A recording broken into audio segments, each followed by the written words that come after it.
All right. So in geometry, you guys did learn about these special right triangles. You're not going to have to remember a ton of it. So you learned about 45, 45, 90 triangles. And so if we're looking at these 45, 45, 90 triangles, what do you notice about the side lengths for the legs? They're the same. The legs, yes.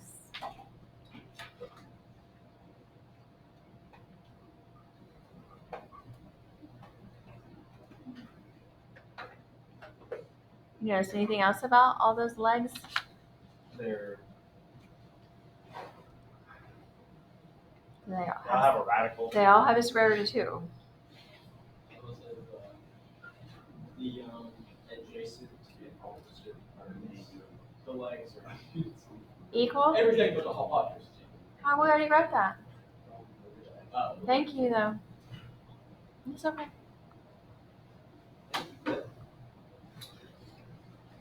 All right, so we are going to use those 45, 45, 90 triangles to find the sine and cosine of 45 degrees. Which triangle do you guys want to use? Because it's going to be the same. We'll get the same ratio no matter which one we use. So we're going to use one of them. We're going to do opposite over hypotenuse. Which one do you want to use? The first one. Okay. So the opposite is going to be 4 square root of 2. The hypotenuse is going to be 8. How can you reduce 4 over 8? 2 over 4, or 1/2. Yeah, so it would end up being the square root of 2 over 2. Because the 8 over 4 reduced, sorry, I said that wrong. 4 over 8 reduces to 1 over 2. Okay. What about the cosine? Let's use a different triangle. What triangle do you guys want to use for the cosine of 45 degrees? The middle?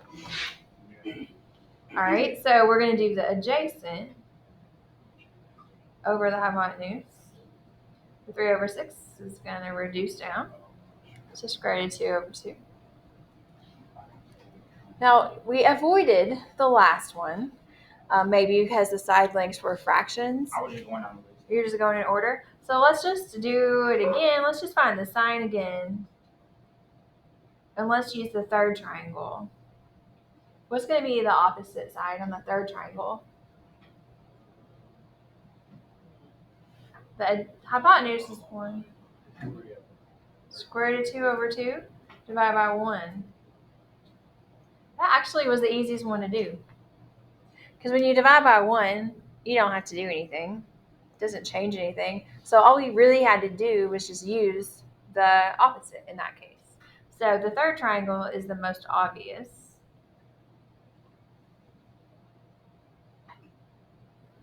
And that's because the hypotenuse is 1.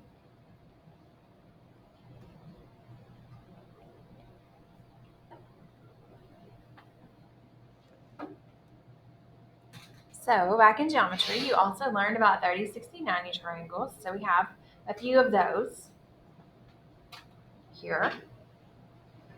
So we're just going to choose one of these and find the sine and cosine of 30 degrees. Which one are we going to choose to make it easy? The first one. Nope. Oh, The middle. The one that has a hypotenuse of 1. So if I want to do the sine of 30 degrees, here's 30. I'm just all I have to do is the opposite. Because the opposite divided by 1 is just the opposite. And then if I want to do the cosine of 30 degrees, I just have to use the adjacent. And that's it. All right, we'll go ahead and use that same triangle again to do the sine and cosine of 60 degrees.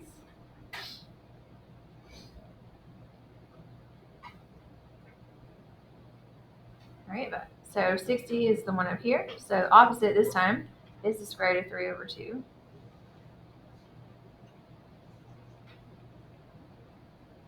And then adjacent this time is 1/2. Did you go back up to what you said for number 1, part C? The hypotenuse is 1. Okay. So what do you notice about A and B? Yeah. So the sine of 30 degrees ends up equaling the cosine of 60 and vice versa.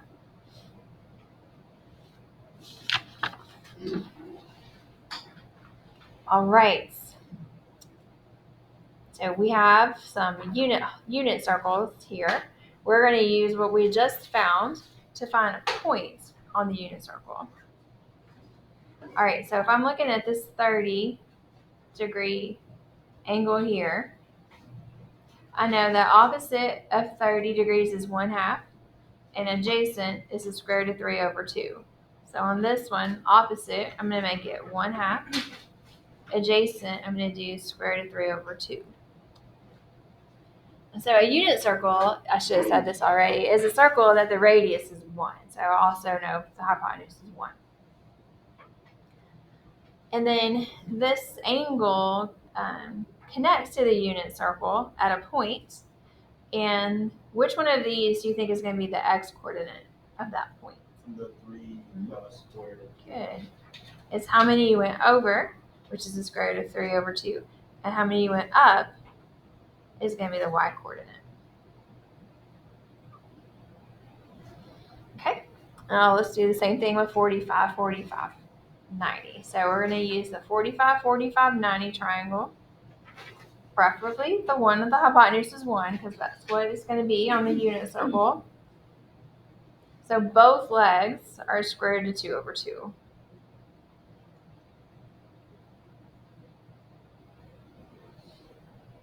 Are these always given or no? The legs, the x and y coordinate. Are they given? Yeah, like are they always given, or will we have to find them? There might be times when you have to find them. You'll have to know them. We're going to practice though. All right, so for 45 degrees on the unit circle, square root of 2 over 2. All right, and then for 60 degrees, if you looked back, if you wanted to, I know opposite is the square root of 3 over 2, and adjacent is 1/2.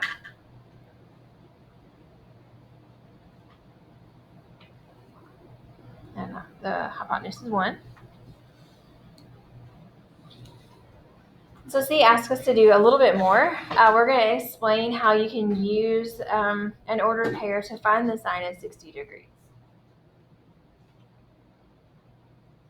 All right, so the sine of 60 degrees, originally the way we think about it is the opposite over the hypotenuse. But if I'm just looking at my ordered pairs, which one of those is going to be the opposite divided by 1? The y. Good. So on the unit circle, if I want to find the sine of an angle, I can just give the y coordinate. I don't have to do any dividing. I just give the y. So it's going to be square root of 3 over 2. What do you think you give for the cosine? It would just be the x. So it would just be 1/2. Now tangent is not any easier to do on the unit circle because the tangent doesn't involve the hypotenuse. You're still going to have to divide two things. So on the tangent, what you do is you do the y divided by the x. So it's the square root of 3 over 2 divided by 1/2. Now how do you divide by a fraction? You just stack them over. Multiply by the reciprocal. So we leave the top the same, and we flip the fraction that's on the bottom. What's going to happen to those 2's? They cancel out and multiply like 4 on top. Square root of 3 on top. Square root of 3 is it. They cancel and become 1. Cancel out. Yeah. All right, let me give you the rest of your notes. Oh no.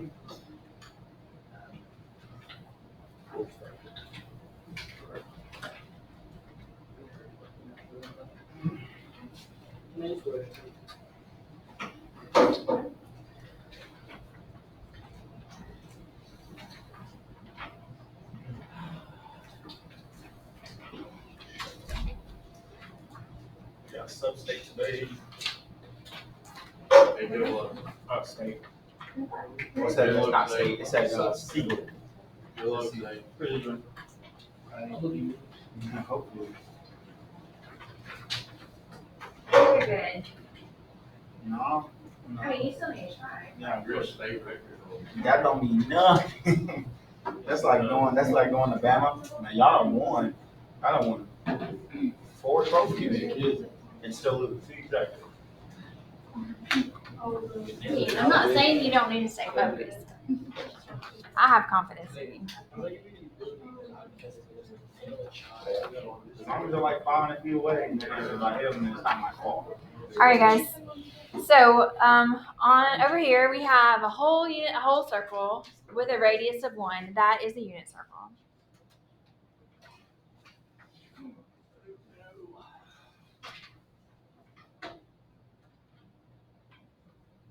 I'm gonna say radius / hypotenuse.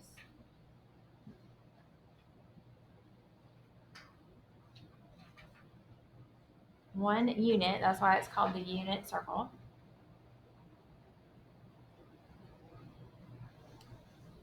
right. So what I'm gonna do is I'm just gonna draw a little angle and make a right triangle out of it. And I'm going to call that angle at the origin, I'm going to call it theta. All right, and then it's going to it's going to touch the unit circle at the point x, y, where x is how many you move over, and y is how many you move up, and obviously the hypotenuse is 1. Will it always be 1? If it's a unit circle, that's what it means. The radius is 1. All right, and so if I wanted to find the sine of this angle, what would I give? Which coordinate? It'll be opposite over hypotenuse. It'll be y over Y over 1 or just y. y?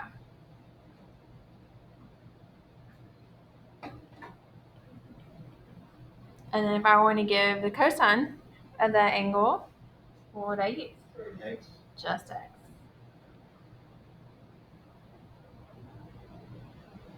And tangent is going to be y over x.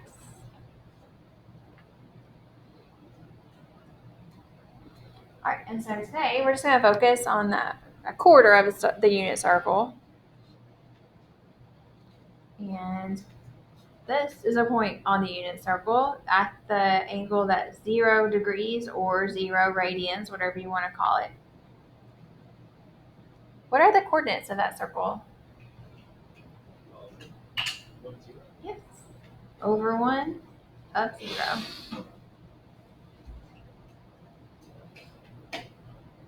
All right, here's another point on the unit circle. What is the angle right there? 0, 1.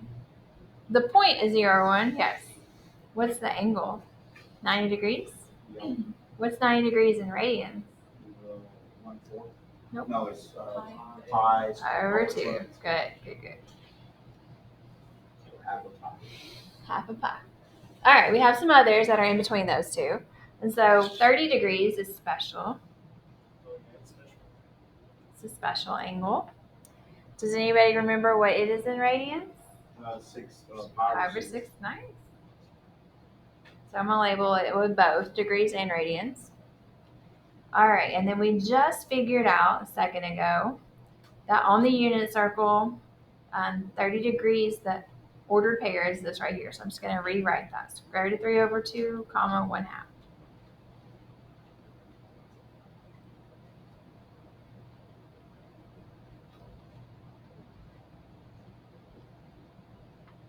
What's another special angle? 45. Yep.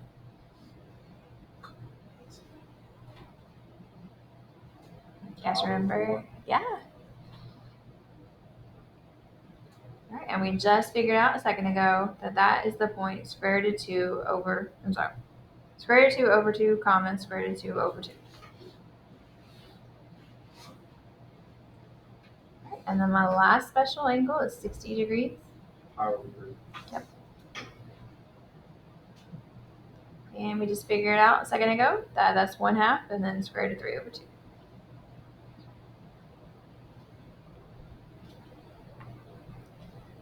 Now on Monday, we're going to go all the way around the circle with these values.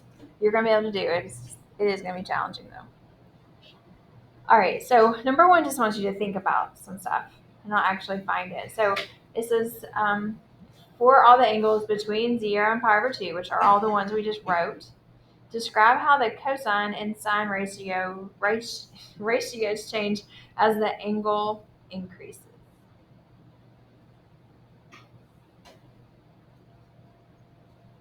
So let's start with the cosine ratio. I can't say the word.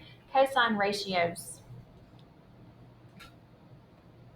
All right, so don't forget the cosine. When we're doing it from the unit circle, we're just going to use the x-coordinate. So when I start at 0, the cosine is 1. And then as that angle gets bigger, what's happening to the cosine? It's the numerator getting smaller and the numerator getting bigger. No, they're getting bigger. Just the whole thing as a whole, the fraction as a whole. If I go from 1 to 1/2, are those getting bigger or smaller? Oh, they're getting smaller. Yeah. So the cosine ratios decrease because the x values decrease.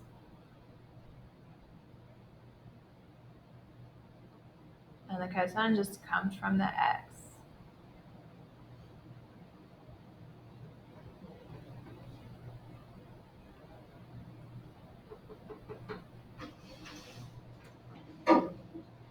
What do you guys think about the sine?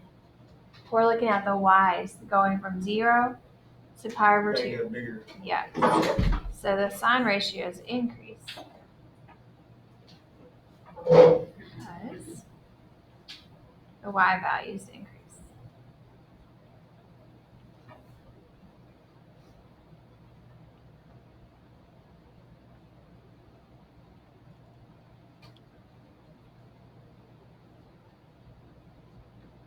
Okay. Now I'm going to show you how easy it is to use the unit circle to find the sine and cosine of special angles.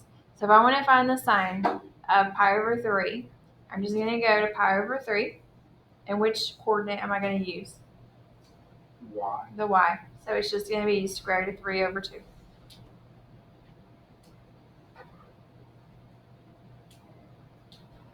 Does that mean as we go around the circle, it'll still be like the planes? It'll be like positive, Yes. negative, positive, negative? Yes, exactly. You're going to have those same ordered pairs, just sometimes they're negative. What would that make the pi just be negative? Negative 1. All right, and then cosine.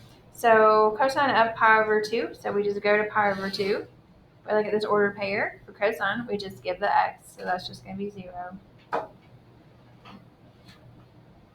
Now tangent is not as easy. We have some math we have to do. We can't just look at, well, we might be able to just look at it. But for the tangent, we're going to do the x. Nope, just kidding. We're going to do the y, which is square root of 2 over 2, divided by the x, which is also the same.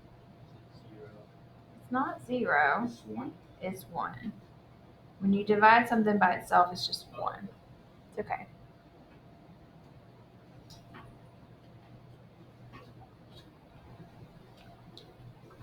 All right, and then we're going to do one more tangent. We're going to do the tangent of pi over 6. So we go to pi over 6. We're going to do the y divided by the x.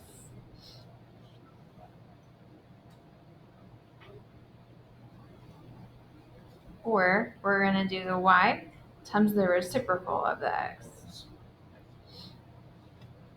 And so those 2's cancel out. And it's just going to be 1 over the square root of 3. Now, I know in Algebra 2, we are really careful not to leave those square roots in the denominator. In pre-calculus, we don't care if they're in there. It's fine. No big deal. Just leave it.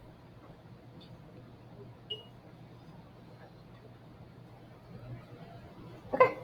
And then number 4. So we want to know which angle is the sine of that angle 1. If I want the sine to be 1, do I want the x or the y to be 1? The x. The y. Because the sine is the y. It's okay. So we want y to equal 1. So what angle is that going to be? Where the y is 1. The y? Yeah, pi over 2 or 90 degrees. So we want the y coordinate to be 1.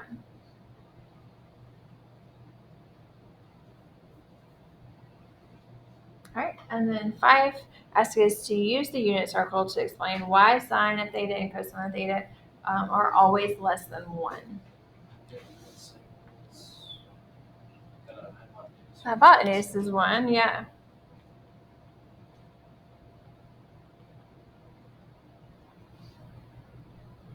And it's the longest side.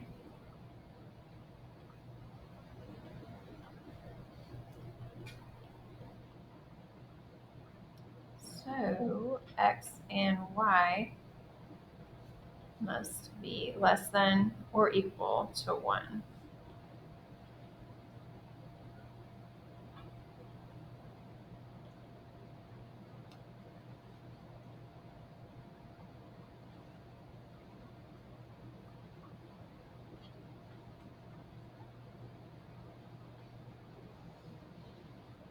And then depending on who you had for Algebra 2, whether or not you were in the honors class or a regular class, or if your teacher had enough time last year, you may have learned this identity. But it tells you that the sine squared of any angle plus the cosine squared of that same angle is always going to equal 1. So why do you think that is?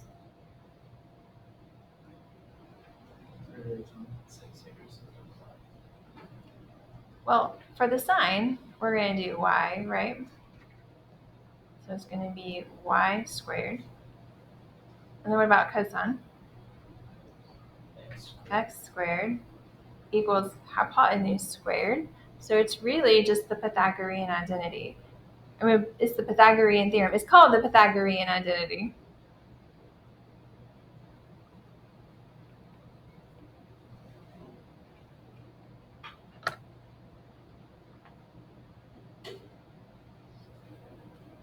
Now the last class, I just picked an angle and plugged it in, and I got 1. We could do that if you wanted to, or you can just believe me.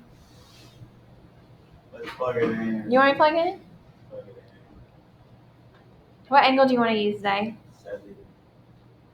Did you say 7? Wait, It has to be a special angle. Oh, It doesn't have to be, but 45. if we do it by hand, it has to be special.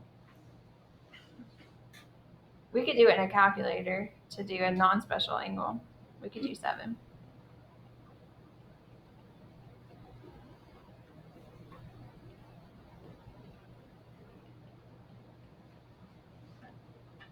So what is the sine of 45 degrees? Pi over 4. That's what radians is. What's the sine? It's the y coordinate there. Square 2 over 2. Good. What about the cosine? And the x. Mm-hmm. Same thing. Yeah. All right, and then we're going to square each of those because it was sine squared, cosine squared. So when you square a fraction, you just square the numerator and denominator. So what do you get when you square the square root of 2? You get square root of 4. Which is? 2. Yes. And then when you square the denominator, it's just 4. 1/2 plus 1/2. You get 1/2 plus 1/2, or 2/4 plus 2/4. Is that going to be 1? Yes, it is. Can you scroll back up so I can get the notes? Yes. That was important stuff up there.